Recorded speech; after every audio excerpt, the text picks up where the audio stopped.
Saking penasarannya aku buka selimutnya. Dan ternyata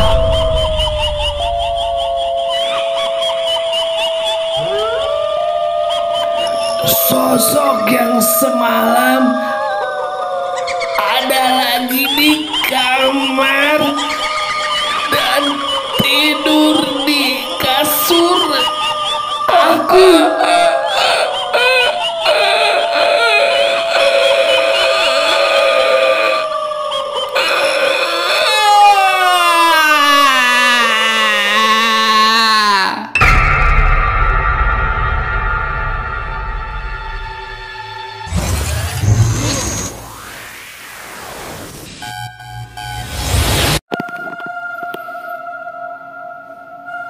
Kejadian itu terjadi ketika aku kelas 1 SMP, yang saat itu aku tinggal bersama ibu dan kakak kandungku. Orang tuaku membuka usaha warung yang bertempat di garasi rumah yang dijadikan lahan usahanya. Awalnya ibuku jatuh sakit batuk dan demam yang mungkin karena kecapean pikirku.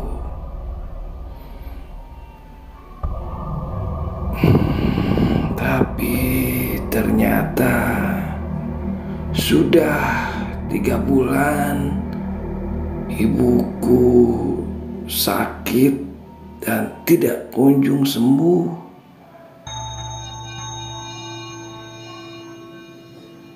Bahkan sudah berbagai obat dari dokter dicoba, tapi tidak ada yang berhasil.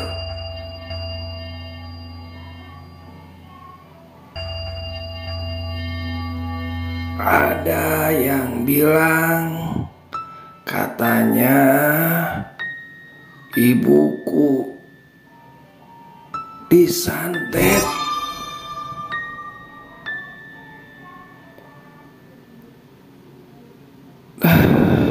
Sebenarnya keluargaku tidak selalu percaya hal itu dan berpikir bahwa kita pada sakit demam karena perubahan cuaca.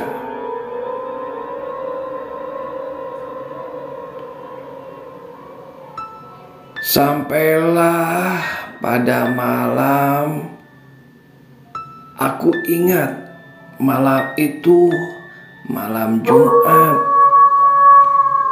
Aku bisa mendengar ibu lagi batuk-batuk. Dan kebetulan karena pintu kamar yang terbuka sedikit, kulihat kakak senantiasa merawat ibu yang selalu menemaninya.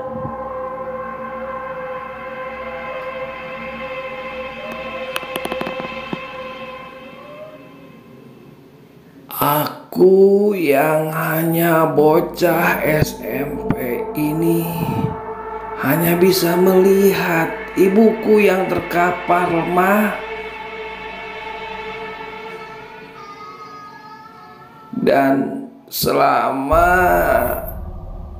ibuku sakit, warung tutup otomatis.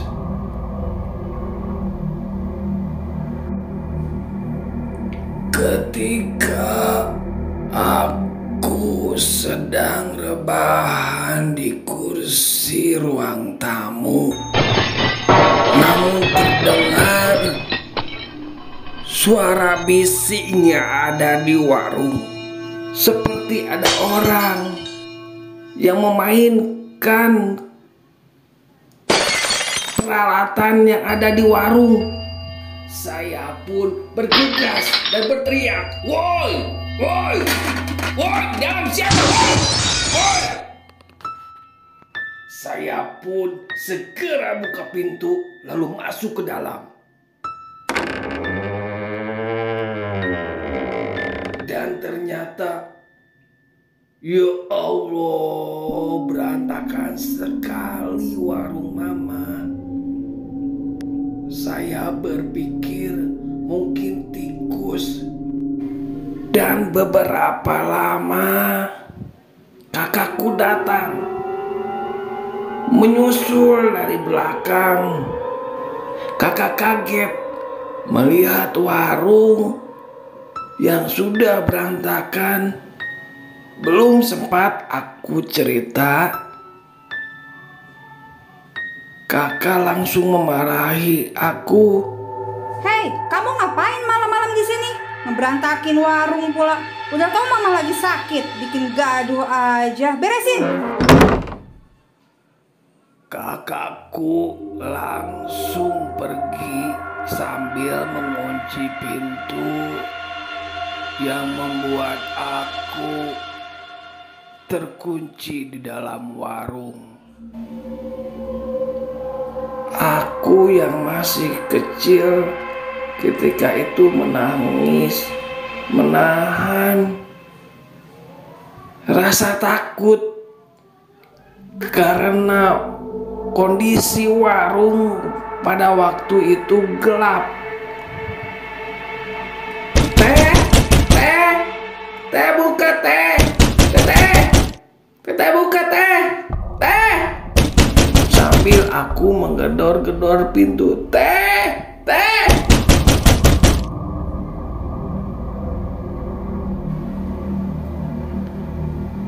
Aku pikir aku percuma menggedor pintu yang mungkin ibuku takut kebangun. Dengan rasa kecewa, aku mulai ambil satu persatu barang yang tercecer di lantai. Setelah merasa beres, aku mulai berdiri untuk meregangkan otot pinggangku yang mulai pegel.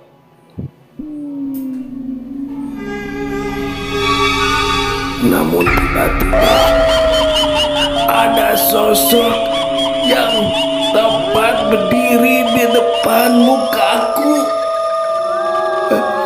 dengan rambut panjang terurai. Aku gak bisa teriak.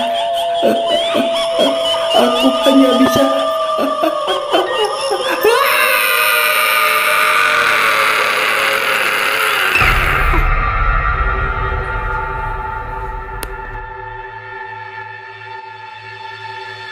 keesokan harinya, badanku mulai panas dingin.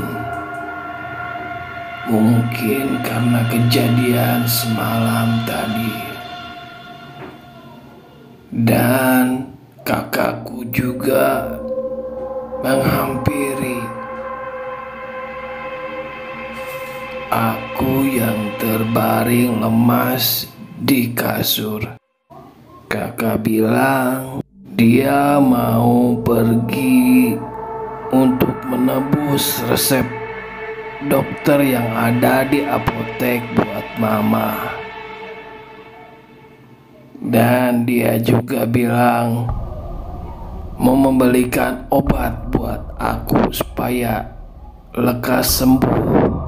Beberapa lama kemudian, setelah kakak pergi, aku pun mulai beranjak dari tempat tidur untuk segera mandi karena sekujur tubuhku lengket semua.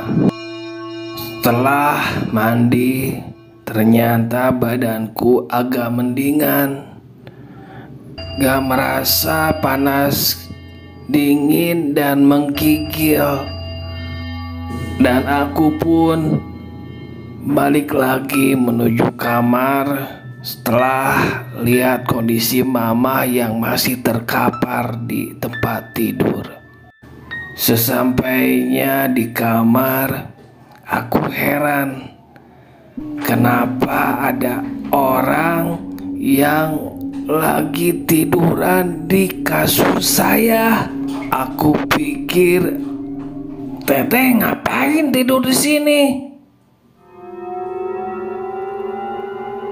Orang yang berselimut itu kelihatannya menggigil dan selimutnya itu menutupi seluruh tubuhnya.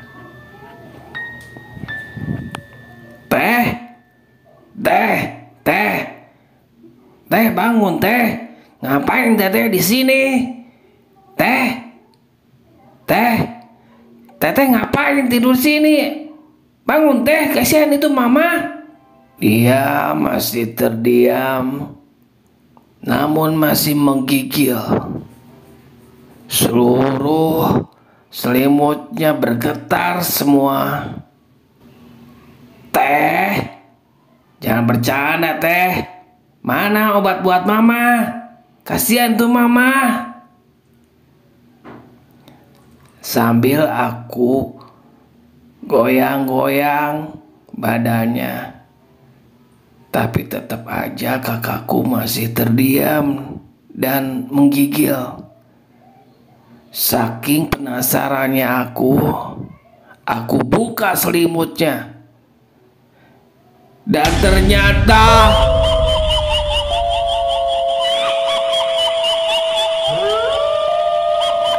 sosok yang semalam ada lagi di kamar dan tidur di kasur aku.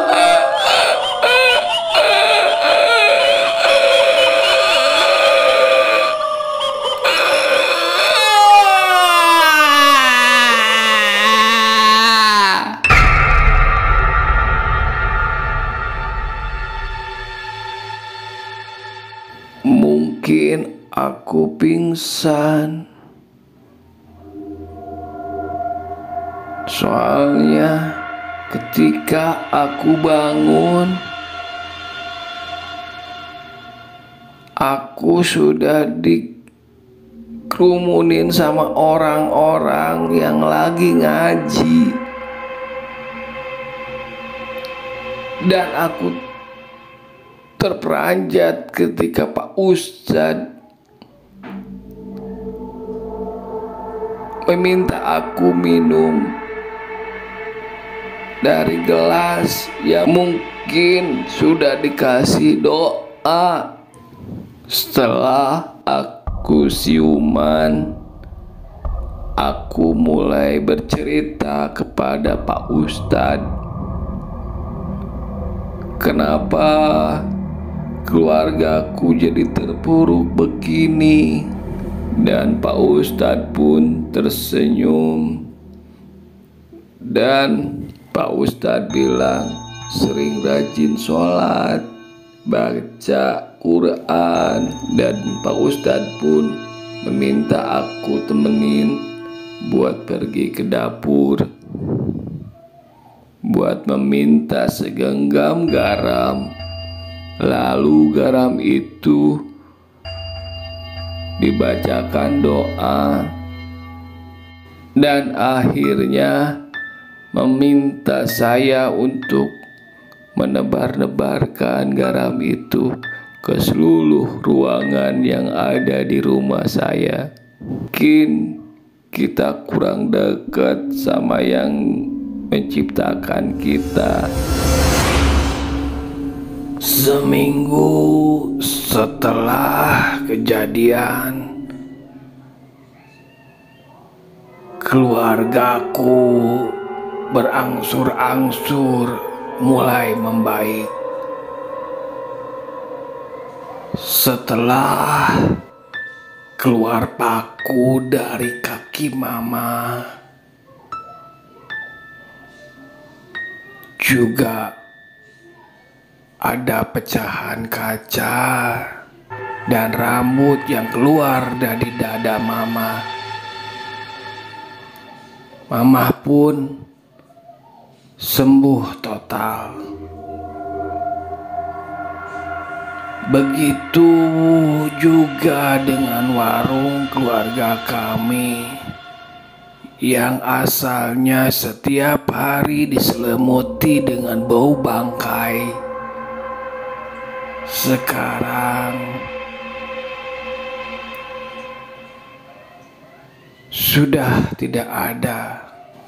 Malahan pengunjung warung pun berangsur-angsur sedia kala ramai kembali. Memang aku gak percaya dengan hal itu, tapi ya sudahlah.